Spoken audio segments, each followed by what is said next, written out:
Hiya, welcome back to In the Kitchen with Tabby. So today, guys, it's gonna be a little bit longer video, but you're getting 3 recipes in one video. We've got some crispy fried chicken that we made in the air fryer. We've got some pasta stuffed shells, and the marinara sauce is from scratch. So you've got that recipe as well. You guys are gonna be absolutely amazed by this, and your family is gonna ask for it all the time. Let's have some fun and let's get cooking. All right, let me show you what goes in this fast marinara sauce. So first we've got some tomato paste, about 4 ounces. I have a jar of homegrown canned tomatoes and I've mostly drained it. There is some juice in there. I've got some minced garlic, some fresh Italian parsley that I've chopped up, some dried oregano, salt, pepper, and we've got about 1/3 cup of diced onion. And I also have my pot of water going for the noodles that I'm going to use, the big shell noodles. But again, I'll show you that in just a second. Let's get this sauce put together. So you're going to need a food processor or an immersion blender. You could probably use that as well. My food processor is kind of small, so I'm hoping it's going to be big enough for this recipe. I usually use the immersion blender, but mine broke, like I said the other day. So anyway, so we're going to try it this way and see what happens. So let's get this going. So you're going to take your stewed tomatoes and dump those in. Well, note to self, I think I'm going to be adding a larger food processor to my Mother's Day gift wish list because it was not big enough. So we had a little bit of an overflow, but I've gotten it. So I'm going to make it in 2 batches, 2 half batches. So I dumped out about half of those tomatoes into this bowl, and we're going to start now with half of that jar of tomatoes. And I think I'll just put about half of it in, and I think I'll do the other half in this bowl. Keeping an eye on my pan of noodles, my water, because when it starts to boil, I'm going to want to get the salt in there and get those noodles in there. Should all come up at about the same time. Okay, all right, so we've got the tomatoes and the tomato paste in here so far. Now I'm going to do half of my parsley, save the other half for the other batch. We'll just go ahead and put it in there. And then we're going to do the garlic, and it calls for 1 clove. So I'm just going to use the minced garlic and put a little bit in that one, and a little bit in that one. 1 teaspoon of minced garlic is about the equivalent of 1 garlic clove. All right, my water is starting to boil over here, so I'm gonna pull you over here for just a second with me, so you can see my water boil in there. And these are the pasta shells that I'm using. It's the jumbo shells. Okay, but first we gotta put some salt in our water. We want to make sure we get those noodles salted, and it's best to wait until your water is boiling before you put the salt in there. You want to be kind of generous with it because, like always with pasta, that's the only seasoning it's going to get. All right, so now I'm just going to drop my shells in there. 3, 4, 5, 6, 7, 8, 1 on the floor, 9, 10, 11, 12. I think that's going to do it, but I'm going to do a couple extra just in case 1 or 2 breaks. That way we'll have plenty. And then you want to make sure you give those a quick stir right after you put them in the water, and that'll help keep it from sticking. And that counts for any kind of pasta. You don't necessarily, so let me put it this way. If you want to put oil in your pasta, you can do that in the water, and that will also help keep it from sticking. However, if you're making pasta to use for a sauce, like a marinara sauce or a Alfredo sauce or something like that, then you don't want to put oil in there, because if you put oil in the water, the pasta is going to come out slick and the sauce is not going to stick to it and be really nice. So, like for this dish, I don't want to put oil in there. I want that sauce to stick to the pasta. And this one's going in the trash. Put my wooden spoon on there. Now back to the sauce. Okay, now, so oregano. About a teaspoon of oregano. So I'm going to put a little on this one, a little in this bowl. And then we're going to do some salt. That's really just to taste the salt, so whatever you want for you. Okay. And then we're going to do some cracked pepper.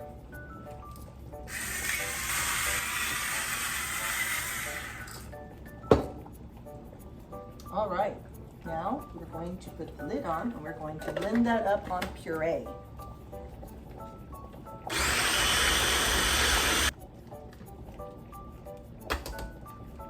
All right, so there's the first half done. I'm gonna pour it into my mixing bowl here. And let's get the other half done. Definitely gonna ask for a larger food processor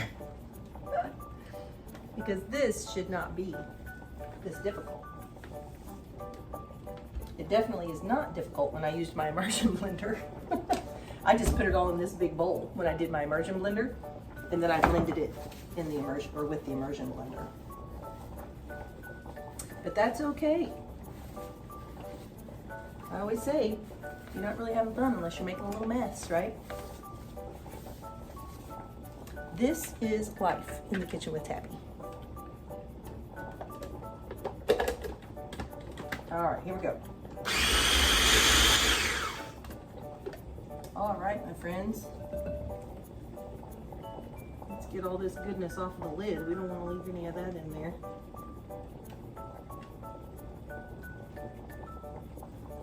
Okay. The smell is incredible.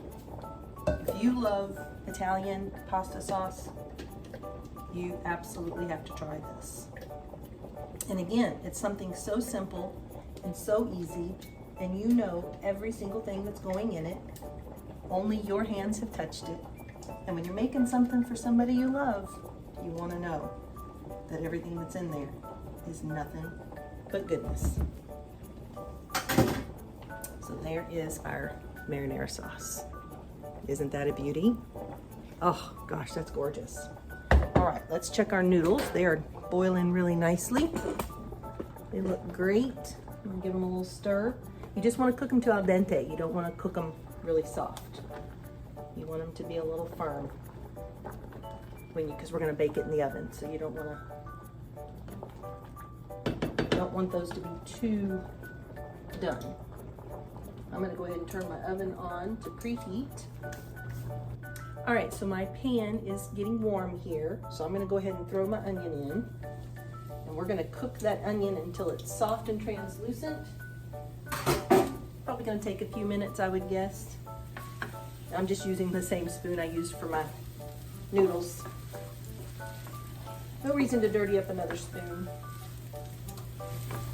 You could also, once your onions are just almost translucent, if you really want to amp up on the garlic, you could throw a little more garlic in here and saute that just at the very end. You don't want to put it in right now because garlic tends to burn quickly. So I would saute these until they're just almost ready, translucent, and then throw your extra garlic in there. But since we already have garlic in here, I'm not going to do it today. Just if you really want to amp up the garlic, that's when you would do that. My noodles are just about ready. They are so close. I did turn it down a little bit, but they are really, really close to being done. So we're gonna get this all done and get it in the oven, and then I'll start on the chicken and let that cook while this is baking in the oven. All right, those onions look perfect. They're just starting to toast up just a little bit and look translucent. So I am going to pour my sauce in. I'm just all about messes today.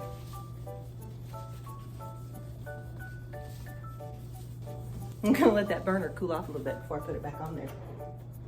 But it'll give me a second to get the rest of this out.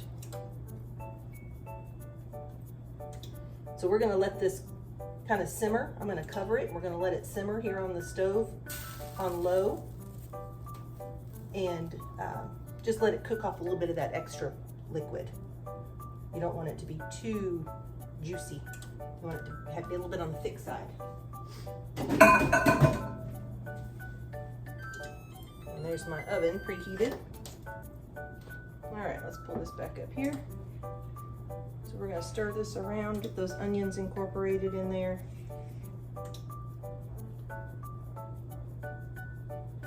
It smells so good. I think I have a spot of tomato sauce on my glasses. I'm gonna have to clean my glasses off. All right, that looks great. Oh, that looks amazing. Those little flecks of that fresh parsley. Now you could use dried parsley instead of the fresh if you wanted. I just think that fresh parsley gives it a whole nother flavor. It's a whole nother level of flavor in there. And it's pretty too with those fresh flecks of green. All right, we're gonna get the lid on it. And we're gonna let that simmer. And I'm gonna go ahead and take my noodles off. Perfect. So I'm gonna set those aside while that's cooking. We're gonna get started on the cheese filling that's gonna go inside those noodles. Okay, so for the filling, we're gonna do a 15-ounce tub of ricotta. We're gonna do about 2 cups of shredded cheese, and I'm using a mix of shredded cheese. So this is mozzarella with a 4 cheese blend, so just about 2 cups of that. And I typically only do 1 large egg, but my eggs are kind of small, so I'm doing 1 medium and 1 little tiny baby egg. Both of those are going in.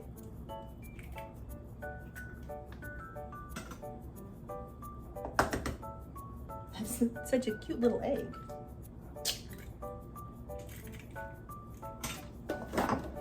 All right, to that we're gonna add some dried oregano, just about a teaspoon. Yeah, about a teaspoon. And I'm gonna add a little bit of dried parsley. Now you could chop up more fresh if you wanted, but I'm just gonna do the dried for the filling. Also, I think I forgot to tell you that those noodles, after I drained them, I did rinse them in some cold water, and they're in the pan in just a little bit of cold water. And that's just to keep them from cooking anymore, and it also keeps them from sticking together. So just so you know. All right, now we're gonna do a little salt and pepper, just to taste.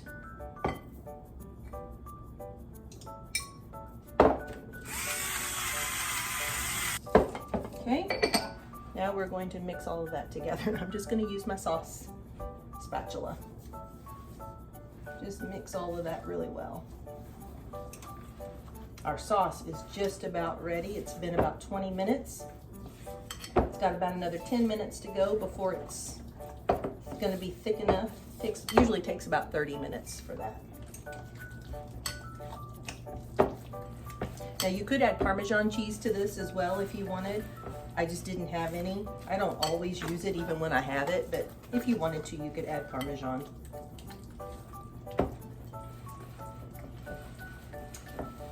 Okay, so there is our cheese filling. You can see the consistency of it. Looks really good and cheesy. All right, so we've got a few minutes left on the sauce and the pasta and all of that. So I'm gonna go ahead and get my seasoning together for our crispy air fryer chicken. So we're going to take my friend and follower, Ken, who was here and made the baked mac and cheese with us, gave me these packets of Brazilian steakhouse seasoning. And I thought, oh, I think I know exactly what I'm gonna do with that. So we're gonna dump that whole packet of seasoning in there. And then we're going to take about 2.5 tablespoons of baking powder.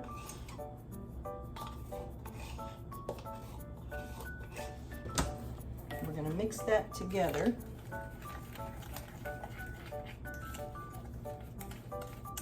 And I've got my chicken already thawed, my chicken thighs, boneless and skinless.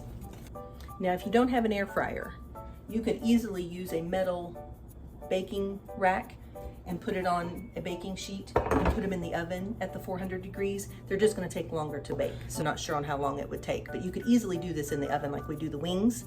You just wanna put them on a rack so that they're up off of the pan so they have that heat going all the way around and they get crispy all the way around. But what I'm doing is, I've got my 2 air fryer racks here and I'm just putting them on this pan just to kind of catch anything that might fall off. And we're just gonna place them, after I drop them in this seasoning, we're gonna place them on that baking rack. So you're just gonna roll them around in that seasoning, get them good and coated, and then just lay it on your air fryer baking rack. Ken, if you're watching, this seasoning smells amazing. Here's some of my new followers who don't know, I lived in Brazil for 4 years. So when he had that Brazilian steakhouse, that's like a churrasco. Those are so good. If you have a churrasco near you, like a fogo de chão, Oh, there's another one down in Louisville. I can't think of the name of it now, but the fogo de chão is the most popular in Brazil. But what's funny is in Brazil, a fogo de chão or a churrasco that you go to, a Brazilian churrasco, it's not very expensive. It's one of the lesser expensive places you can go. But here in the US, it's kind of expensive. So for a special treat or an anniversary, I would highly recommend it. It's really good. All right, let's take this over to the air fryer. Okay, so I've got both the racks in there. They're ready to go. So I'm gonna close it up and we're gonna turn this on 400. Let's see, bake. I'm putting on 400 and we're gonna go 12 minutes. And when that's done, we'll have it ready with our baked marinara shells. All right, sauce is ready. Given the day I've had, I'm not sure how this is gonna go, but we'll see. We're just gonna pour all of that sauce right into the bottom of our 9x13 baking dish. And so far, so good. Thankfully, so far, so good. All right, now is the fun part. We're gonna take the noodles and we're just gonna fill those shells up with cheese. You don't wanna overfill them, but you should have a nice hefty amount in there. Tuck them right into the marinara sauce. These noodles feel like they are cooked perfectly. This is why I said this is the fun part, because it gets a little messy, but it's fun.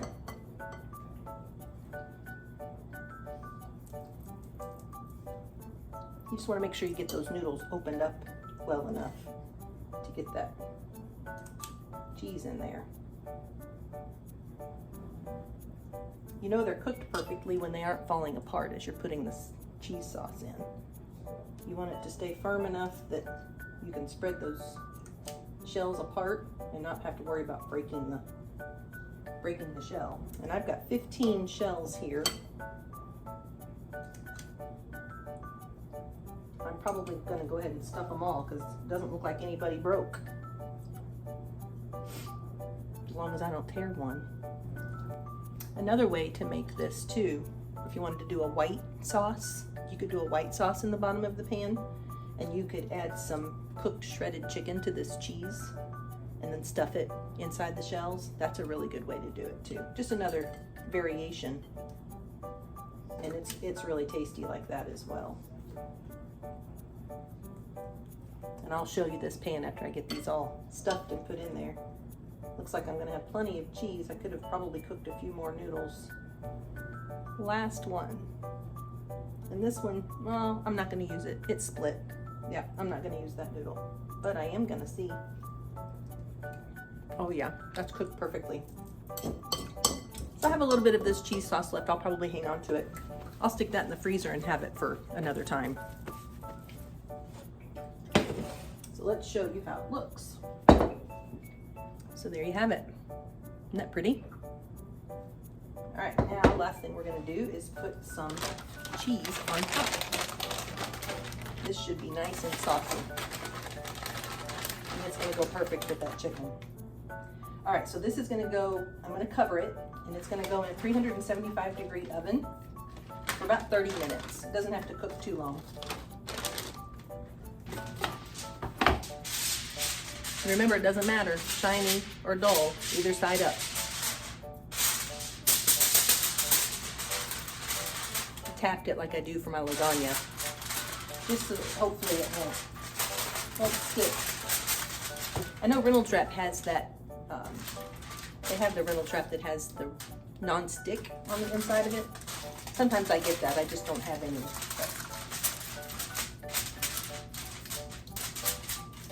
Okay.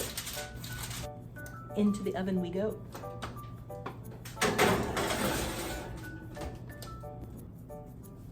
All right, timer went off. Let's get this out and take a look at it.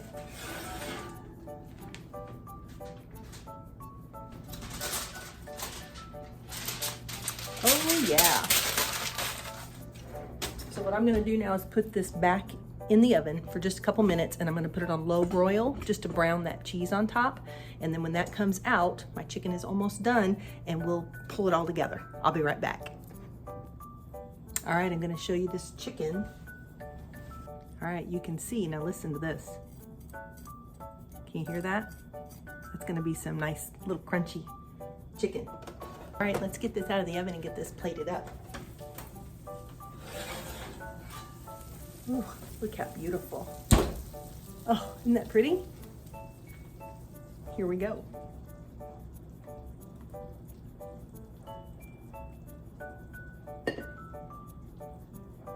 Gonna get a little extra sauce on the top there. And then I'm going to get a piece of this chicken for the side. Look at that. Isn't that beautiful? That chicken is cooked perfectly. Now let me tell you, this is the first time I've done it in the air fryer. So I was testing it, I wanted to see. So what I was told or what I watched said 10 minutes at 400. It was not ready at 10 minutes. So at 10 minutes, I actually took it out and flipped it over and then put it back in for another 14 minutes. So it was in there for a total of 24 minutes at 400. So 10, take it out, flip it over, put it back in for 14. And that looks like that did it just right. So let's give this a taste and see how it is. You can see that chicken, oh yeah, that chicken is perfect. We'll try that first. This is like a 3-for-1 video. I know it's been kind of a long video, but you basically got 3 recipes: the marinara, the chicken, and the stuffed pasta shells.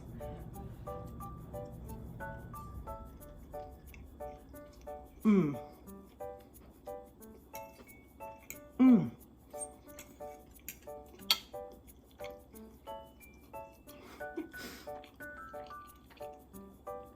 I have to learn to take smaller bites.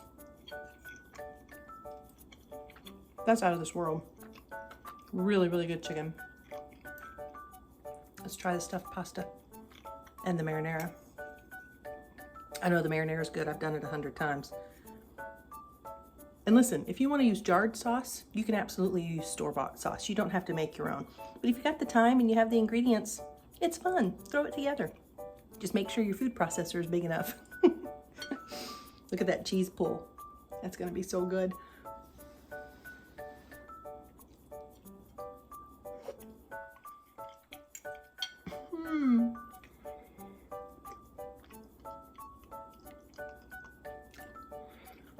Oh my gosh. Oh my gosh, you guys. You've got to make this. You have to make it. Your family is going to love it. Your kids are going to absolutely love it. It's absolutely delicious. And you know what? I was just thinking, just now, I just had the thought, for a veggie, because I don't have any vegetable on here, you could absolutely chop up some spinach and put the spinach in that cheese sauce, and then you've got your veggie in with the cheese sauce, and you would kind of sneak it in there with the kids. They wouldn't even know it was there. It's outstanding, you guys. You've got to give it a try. I can't wait. We're going to have lunch here in just a minute. All right, so what do I need you to do? You already know. I need you to spread this video around like some good butter so that your friends and family, people down the street, people you meet in the store, they know how fun it is to get in the kitchen and just get cooking. Welcome them into the kitchen with Tabby. Tell them how much fun we have. I love you guys so much. If you're watching on Facebook, make sure you like and comment. That helps me out so much. And if you're watching on YouTube, make sure that you like, comment, subscribe, share, and then hit that notification bell all so you never miss a video. Whenever I post a new video, you'll get notification for it. I truly love having you in my kitchen, and I appreciate you letting me into your home. Please remember, Christ is the unseen guest at every dinner table, and he is the silent listener at every conversation. So our words coming out of our mouth, they should be sweet and pure like honey. Make sure that they are uplifting, edifying, and loving on each other to shine in our light, because that's what we're called to do. I love you guys so much. And if you have an extra second and you've enjoyed this video and you've learned something and you're going to try it and maybe you were encouraged, would you take just a second and give my page a review? Up at the top, there's a little spot there where you can click review, and you can give it a review on a recipe that you've made maybe, or just tell them how you feel about the page. No pressure. I appreciate you guys. Have a great day, okay? And I'll see you in the next video. Bye. They know how good it is to get in the fun.